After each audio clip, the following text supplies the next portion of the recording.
Tonight we have Richard Estep and Cami Anderson. We're going to discuss the haunting of Asylum 49. Thank you guys so much for joining us here at the Leak Project. How the heck are you? Doing very well, thank you. Very well. Wonderful. I have not heard of the Asylum 49, so I can't wait to dive into that. But before we do, if you tell our audience just a little bit about yourselves, that'd be fantastic. Cami, ladies first. All right. So I'm Cami Anderson. I'm owner of the old Toole Valley Hospital, now known as Asylum 49. I've been doing paranormal investigating for about 10 years, and a large portion of that is surrounded by Asylum. We have a lot of spirits at the hospital, and it's very haunted. Can't wait to talk about it. Oh, I got to get out there. I might just have to make a road trip here sooner than later. I've got family in the area, too, so I can make an excuse, go visit family, and check out a haunted house. Or haunted hospital, even better. Yeah. What's your story, Richard? Well, I moved to the US from the UK in 1999. I've been a paranormal investigator on both sides of the Atlantic for 20 years, and now I write books about those experiences, and was drawn to Asylum 49 when I wanted to learn more about that particular case. And also, you have a very cool day job and evening job as well.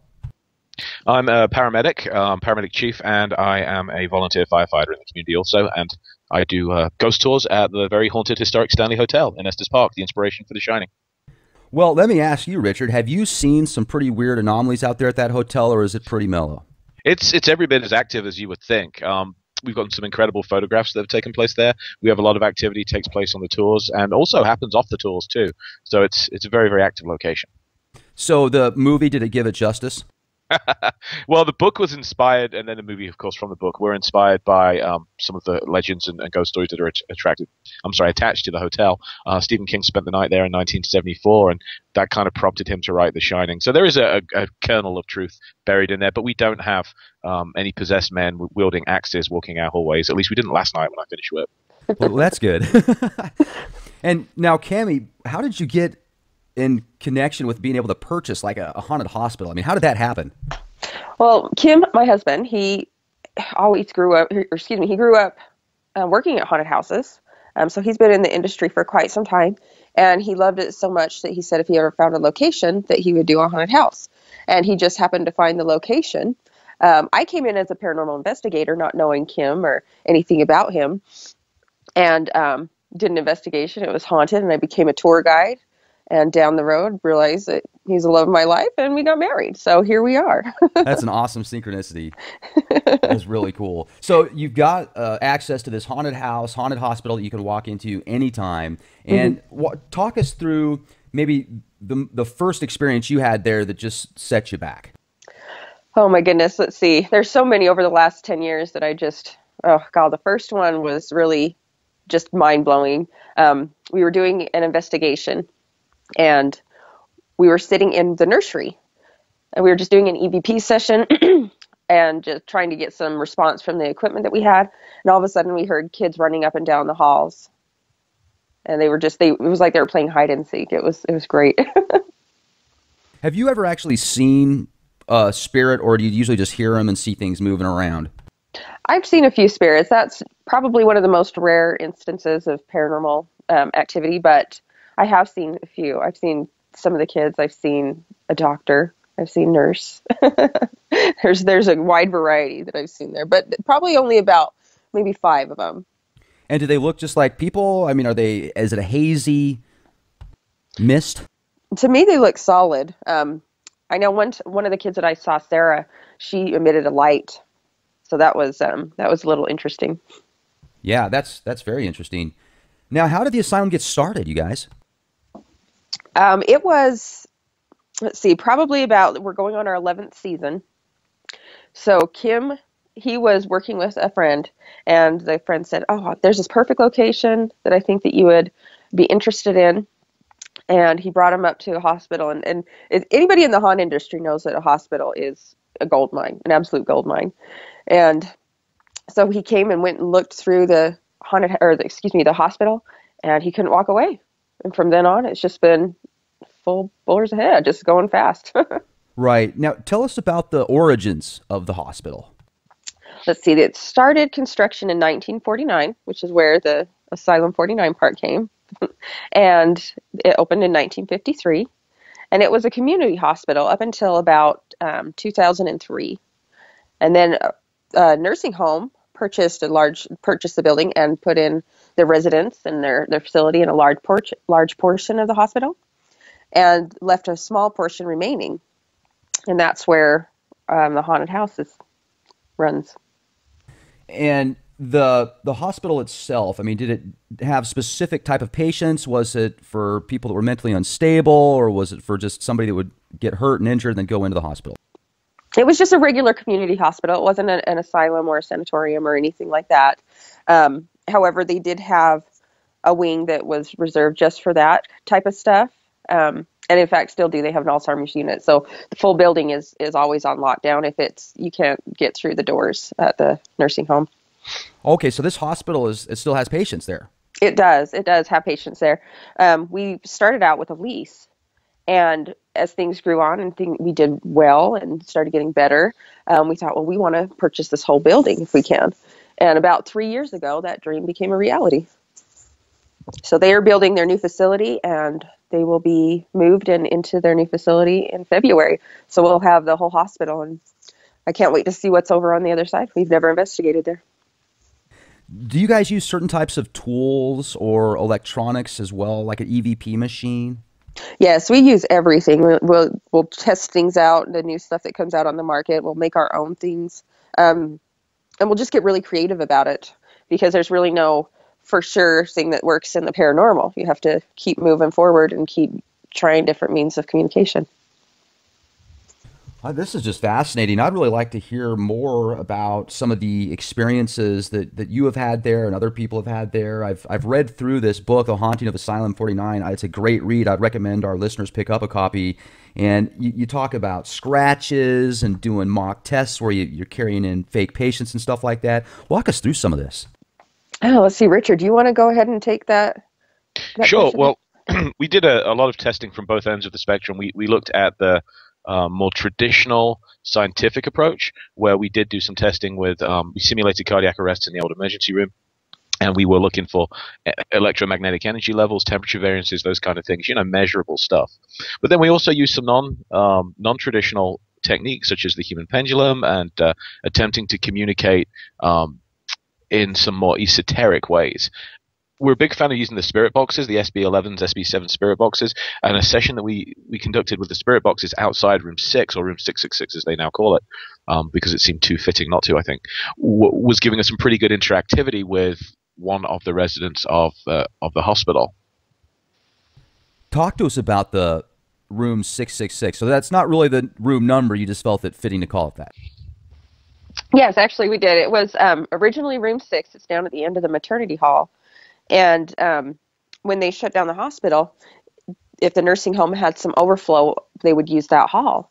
And in room 6, they had a particular gentleman named Wesley, and he was one of their more, violent people. He was suffering from Alzheimer's and a little bit of schizophrenia.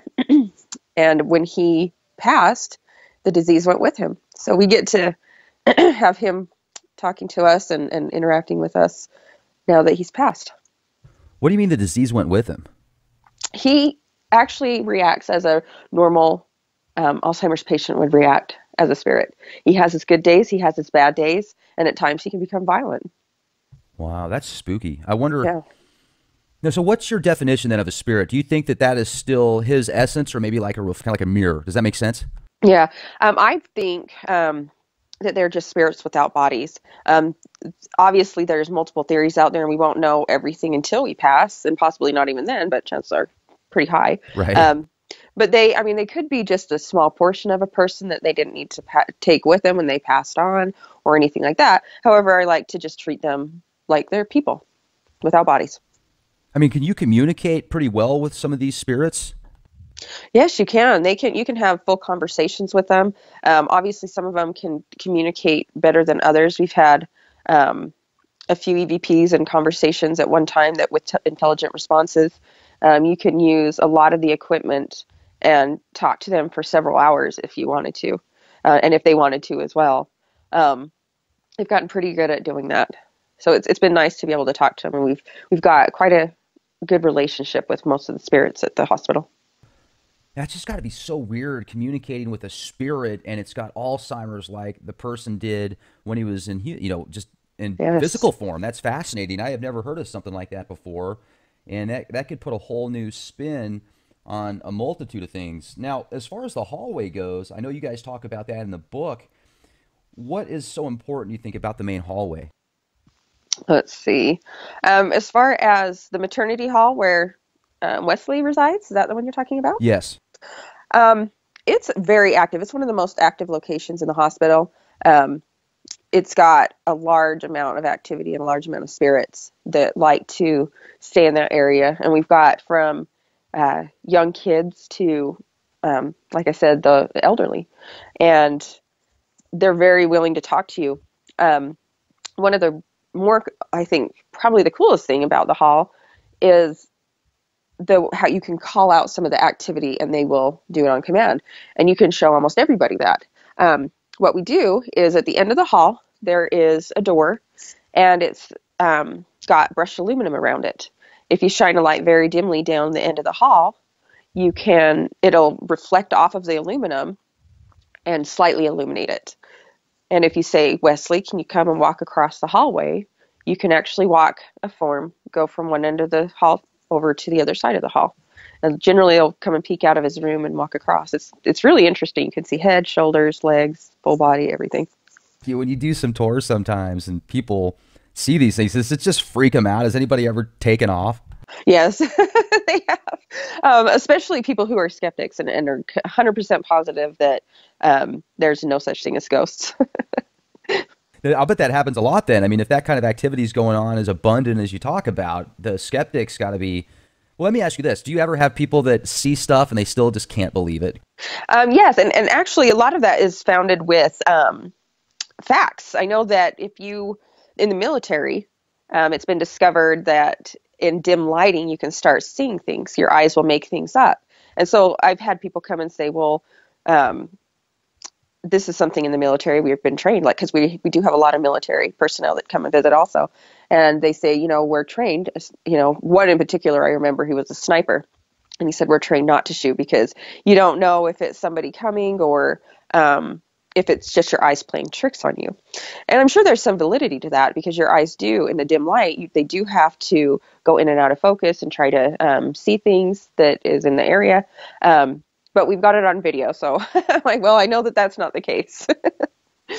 Yeah, the video, it's going to be a little bit more difficult to. Mm-hmm.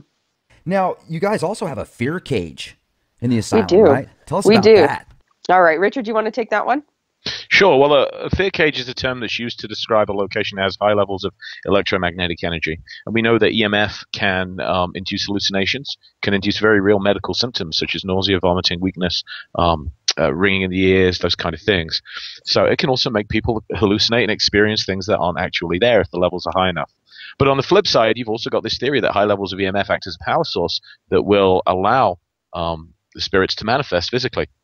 We know based on physics there's no such thing as a free lunch. So for this stuff to occur, it has to draw power from somewhere.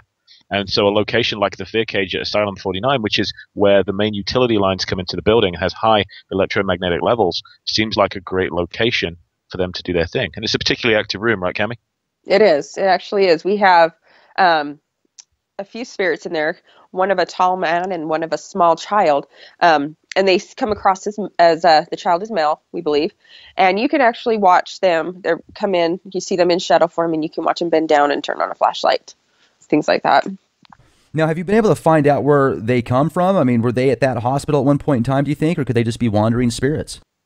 We have some spirits that we do know are attached and associated with, lived and or worked at the hospital. We found them in history, talked to relatives of theirs, things like that. But we have some that we don't know where they came from. They could have been people at the hospital that we don't know about and haven't been able to find yet. Or they could be people that are just passing by. We do have the town cemetery next door, so you never know. And then I'm looking at some of these dolls, too, that just look spooky in the fear cage. And some people think that these are actually haunted. Do you think so? I don't know if any of them were haunted. It's a definite possibility.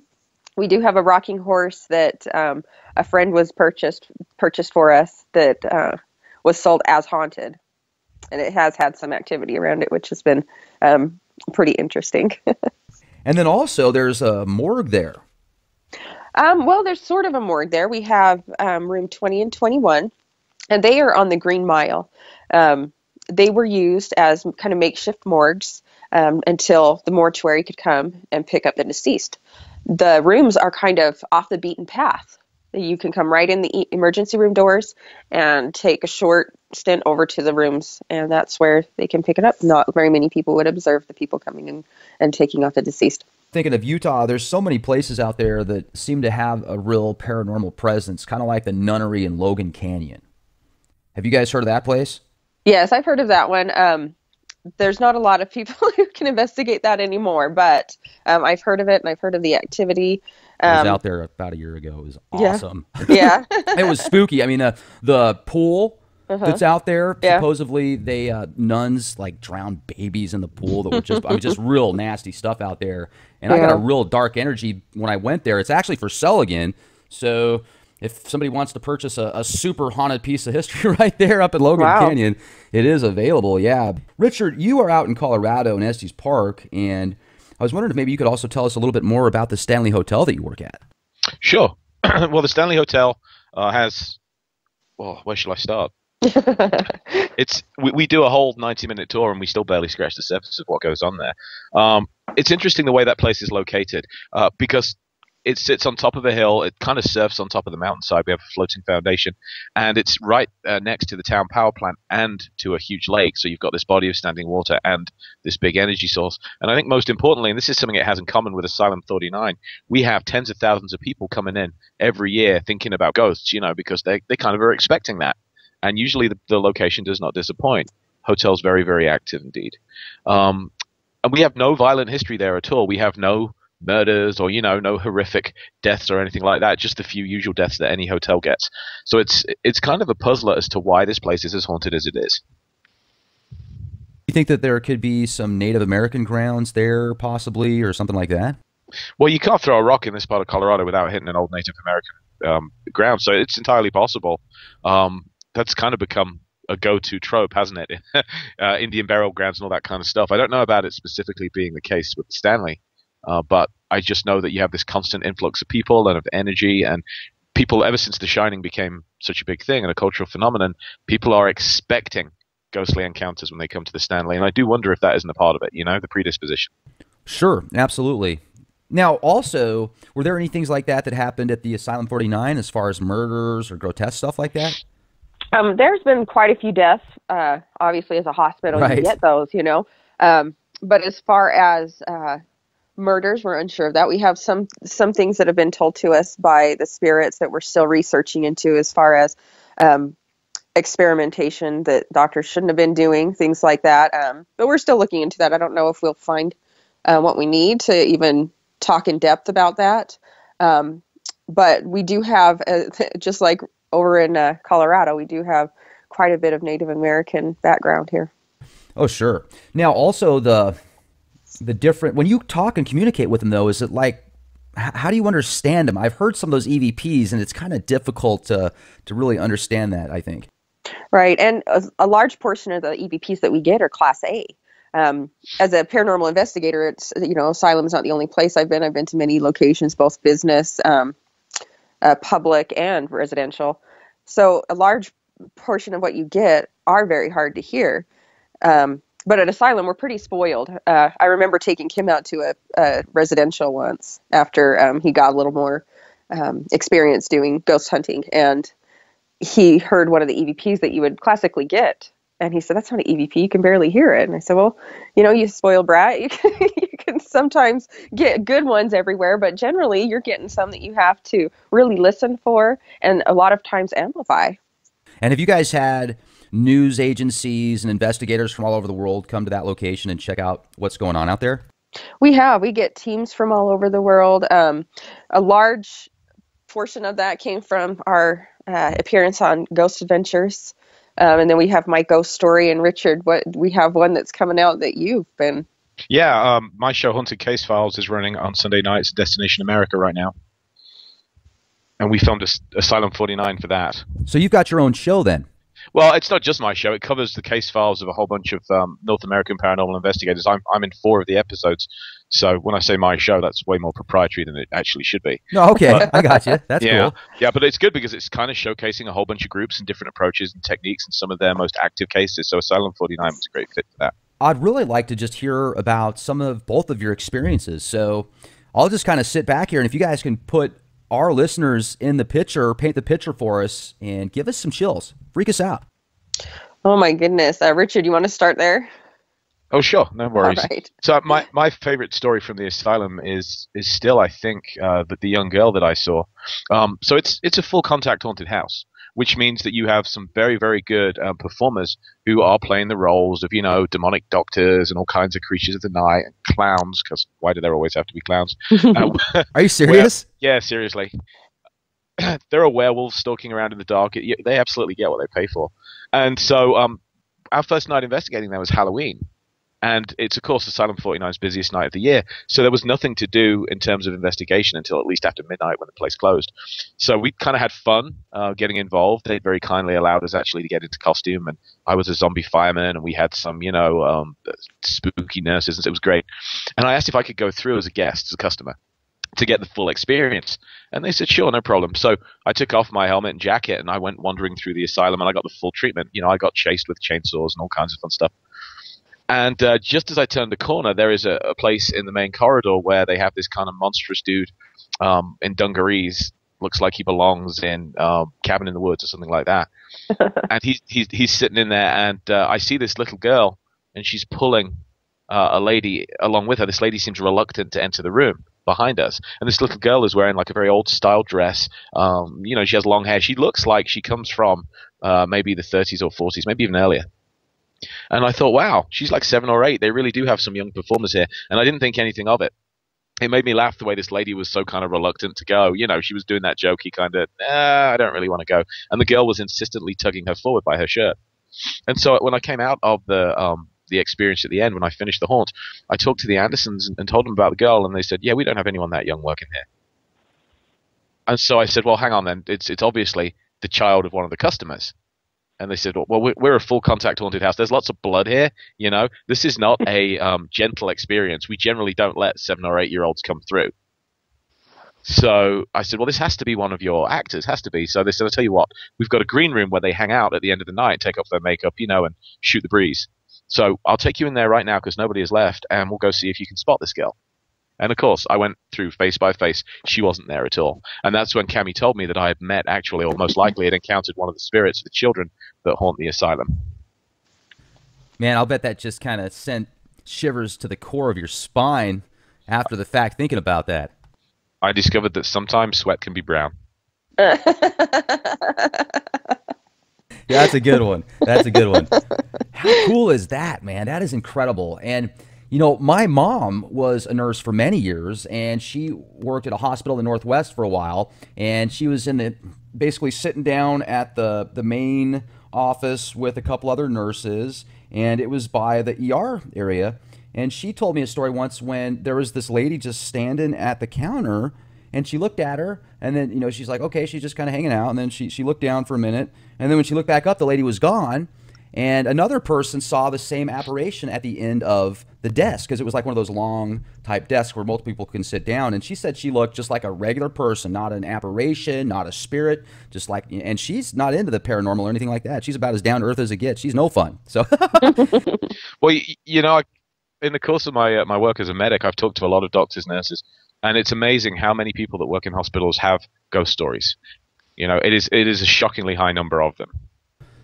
That's great. It really makes those that might be a little bit skeptical or nervous about what happens after death to hopefully give them some hope to realize that this physical body, we're more than the physical body. I think that's wonderful. What do you guys think? I mean, where do you feel your spirit goes after death, or do you think that it depends on the circumstances? Oh, I think that's a very wide-ranging question. It can be, as far as I'm concerned, I think that I don't believe in a hell or a heaven type of situation. I think that you go to other places. I guess I don't really even know where you would go, but it could be really anywhere. You don't really know for sure. And there's always something that, especially in the paranormal, when you have a belief and you're for sure that this is a situation, you're positive that you're right, there's always something that'll turn around and kick you and say you're wrong. So Yeah. I try not to keep too solid to any beliefs that around that area. I think that's wise. Absolutely. Kind of be agnostic towards the fact. Right. I'm the same way. I want to know. I certainly want to know the truth, but I don't know. And I think that's a good point. I wonder too if the circumstances of your death has an effect, kind of like you talk about this hospital and asylum has so many spirits and apparitions, and you say hospitals are kind of golden zones, hot spots for this stuff. Maybe if you have have you ever wondered if somebody has a horrific death or maybe certain things they didn't finish that they thought they needed to in the physical realms that kind of keeps them here to finish that off, or maybe I'm just looking into it too deep.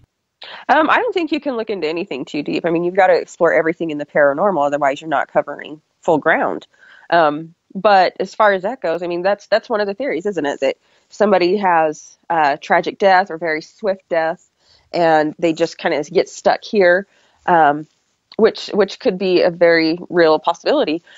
But I think that also, as far as we're concerned, we're here to do something, learn something, maybe be a part of something, and maybe it's just the continuation of that particular experience for each spirit that didn't pass on to wherever they're supposed to go, or maybe that is where they're supposed to go. It's just another dimension, just like we are and they're in, and the multiverse is very huge.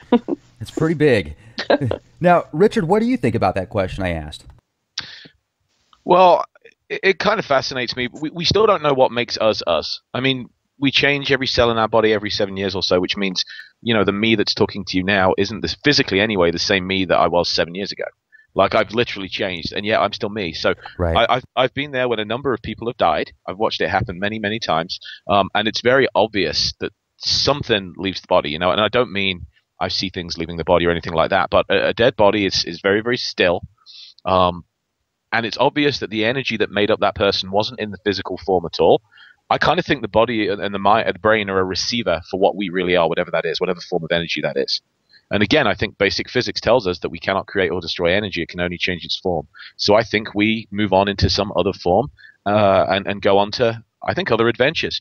Mm-hmm. And I think Cami has it right. I have a strong suspicion that being here as we are right now, it's kind of like a school ground, a training ground, if you will. And once you graduate this semester, you either have to figure out, do you need to take it all over again, or do you go on up to the next level, wherever and whatever that might be. Absolutely. That's a great way to look at it. And Cami, if you would kind of put us in the picture of a few experiences that maybe you could share with us, either at that asylum or other places as well, because I know that both of you guys have been investigating the paranormal for quite some time. Yeah, we have. Richard has about a decade on me as far as paranormal investigating.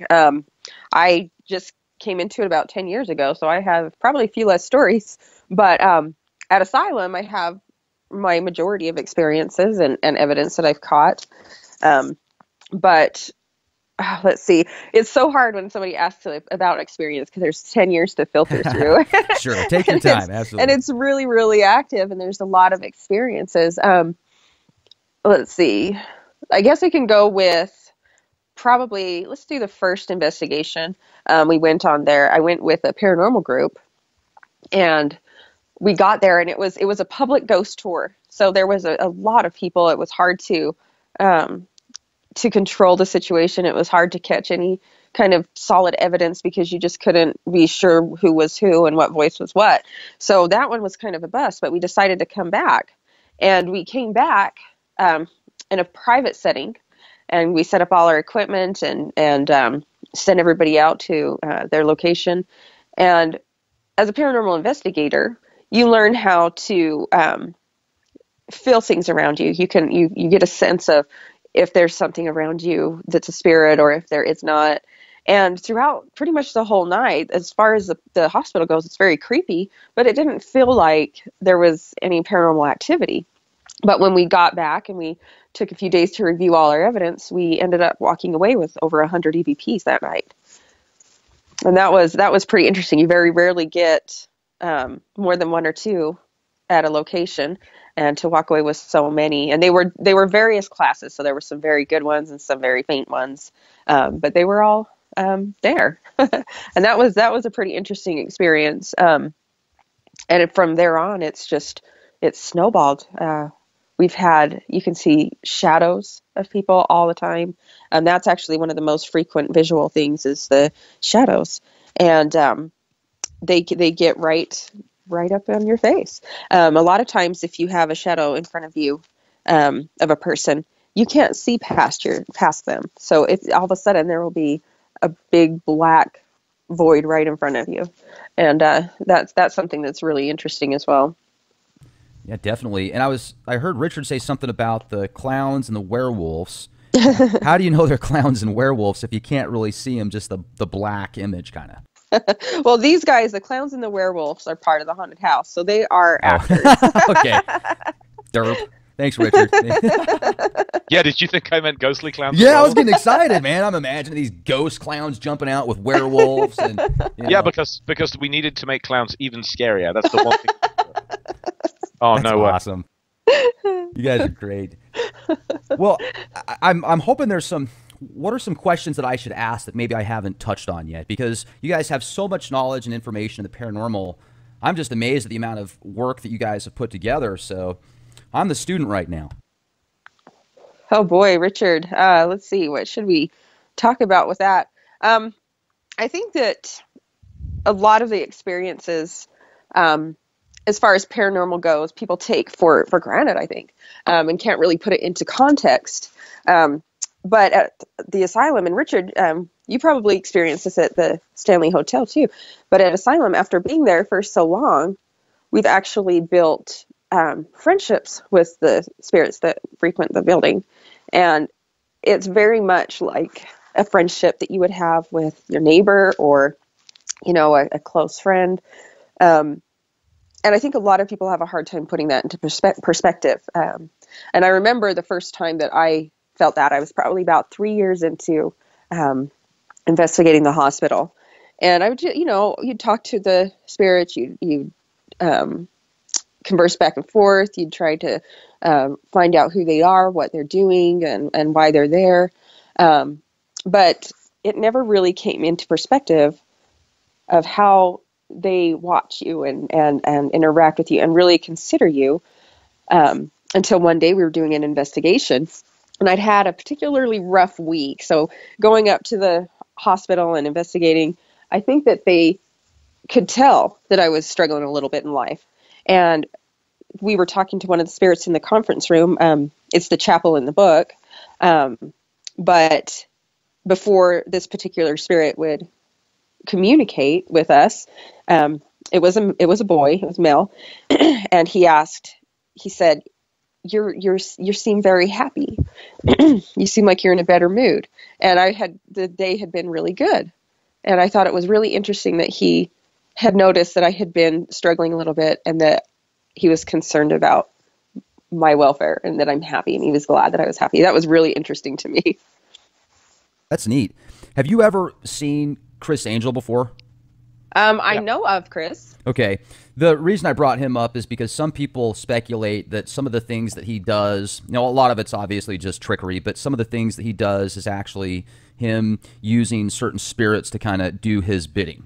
And have you ever considered, with these friendships that you've kind of made, hey, maybe I could get these guys over here to do a couple favors for me, or I don't know. I mean, we've got an armada of spirits with us. What would you like them to do today? Right. I've never done that beyond the, can you turn the flashlight on and off? Use this piece of equipment. Can you roll that across the table? Other than that, I don't know if I would ask. Be careful what you ask for. Yes, exactly, because they can do things, and I think we don't know the full spectrum of what they can do. And if you're in the presence of a particularly angry one or violent spirit, you don't know what they're going to do. So I wouldn't call on them to do much like that. Right. Well, yeah, wise words. Have you ever noticed though that you go to the grocery store, you're out at the mall shopping, maybe you go to a movie or out with your friends, then all of a sudden you're like, hey, what are you doing here, Bob? You kind of notice you got spirits following you around from the asylum. I don't see it doing that much stuff. They do sometimes follow you home. And I remember one of the last investigations in a residential that we did, we got one of the spirits from Asylum on EVP at their house, and we thought, oh boy, we're not going to do this anymore and drag our spirits to people's houses. So we stopped doing the residentials at that point. And what about you, Richard? Have you ever noticed that spirits have followed you around before, that you saw at one location that you did an investigation on? We brought something home with us last year, and we still don't know where that was from because it was a very active year in terms of not only had I been to Asylum 49 twice, but I've been to Bobby Mackey's Music World in Wilder, Kentucky, and I've been to Waverly Hills Sanatorium and done a number of help cases. But we started to see shadow figures around the house. We would have picture frames falling and smashing, things like that. My wife heard a woman's voice in the house, which drove my dog berserk. So we ended up having a friend of ours who is a paranormal investigator and a Catholic priest come bless the house, and that seemed to solve the problem. Have you ever been to places that are, you would say, almost like demonic, or I guess what someone would look at as a satanic type forest, just because you could feel evil, and kind of like The Exorcist where the head flips around and she's puking out across? Not that extreme, you get my point. I think that's demonic is a term that's bandied around so much in the paranormal research community, primarily because it makes for good TV, right? It's just one of those things. I also think it hooks into a certain type of worldview. So I don't mean any disrespect to people that that see the world in that way, but I do believe in the potential for non-human entities, inhuman entities, to be out there. Absolutely. I just think when you use that term, it brings a great deal of, shall we say, cultural baggage along with it. Does that make any sense? And I'm always wary of doing that. Certainly. I know that the word demon itself is actually spelled D-A-E-M-O-N, the Greek word daemon, and it was actually your guardian angel. So I can certainly see the cultural differences, and the word's been changed a little bit, a couple different letters and stuff like that. So, but for most people, it's easier for them to relate if you use certain terms like that because of what you just said, because of their culture. So maybe I should word it differently. Have you ever been to a location that you felt real negative, dark energy, that you could feel like parasitic, almost feeding off of your will almost? Not in my 20 years. No, Cami, have you? Let me think. Whew. Oh boy, nothing that's real. That's extremely, that would fall into that category. I've seen some interesting things at Asylum, and I think that a lot of the things that have happened that are more in the negative nature are the people that come and the things that they have with them. But as far as negative at the hospital or anywhere else that I've really been, I haven't felt anything that could be classified as like a demon or into that category. But there's definitely a wide range of beings that are out there, and a lot of them really aren't talked about. You made a pretty interesting point there, Cami, when you said that people that come to the actual asylum bring more negative energy with them than what's there. And that makes a lot of sense, too. That's fascinating. Yeah, I think a lot of people have their own, I guess I'll just say demons, inner and struggles. Right. So, and also I think that like I said, there's beings that people pick up through their lives that they have that kind of hang around them. I remember one particular instance where there was a group that was at a tour at Asylum, and they kept saying, gosh, there's, my friend is acting different. And then the friend would all of a sudden stop acting different and go back to acting themselves and have no recollection of being going from one end of the building to the next. And it just kind of took turns through each person. And finally, because there's a lot of times people freak themselves out. They elevate their fear to a high level, and they'll perceive things to be a lot more darker and sinister than they really are. However, this one time with this group was different, and I was able to witness one of their eyes go black, and that was something that I hadn't experienced before.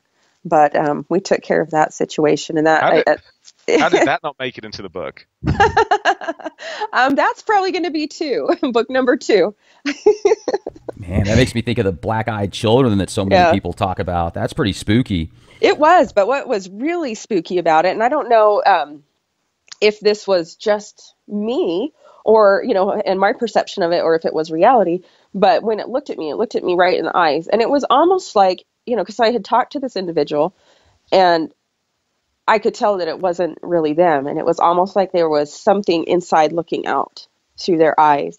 As it looked at me, I got the very real sense, very deep sense that whoever was looking at me knew me. That was really weird. Wow. Jeez. Yeah. So things like that do happen, and a lot of times it's the people that bring it, because I hadn't had any experience with that prior to or since. Cami, what is your website?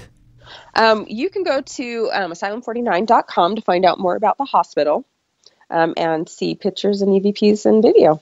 It is under construction, so if some things don't pop up, please forgive me. Okay. And now, Richard, you've got just a bunch of books out there. Go to richardestep.net, and I'm looking at 1, 2, 3, 4, 8, 9 different books, and these are looks like some great reads here. The World's Most Haunted Hospitals, Last Halloween. We've got The Beast of Mysore. Yeah, that's fiction. Okay, well, it still looks good. I mean, this is so the only nonfiction book that you put together is the Haunting of Asylum 49 and the World's Most Haunted Hospitals. Then No, I've the first volume of my paranormal research autobiography is called In Search of the Paranormal. That covers 20 years of my most interesting cases. And a book about my adopted hometown, Haunted Longmont, is also nonfiction. well, this is great. I certainly appreciate both of you coming on here at the Leak Project and giving us some stories and spending time out of your day with us. And is there anything else you'd like to share with us before we close out tonight? It's been a real pleasure to be here, and thank you for inviting us. Absolutely. This was great, and I certainly look forward to meeting both of you sometime. I'll definitely be coming out there again to Utah and Colorado again, so I'll look you up when I get out there. Very Sounds great. good. Well, thank you so much, and you both have a wonderful day. You too. You too. Take care. Take care.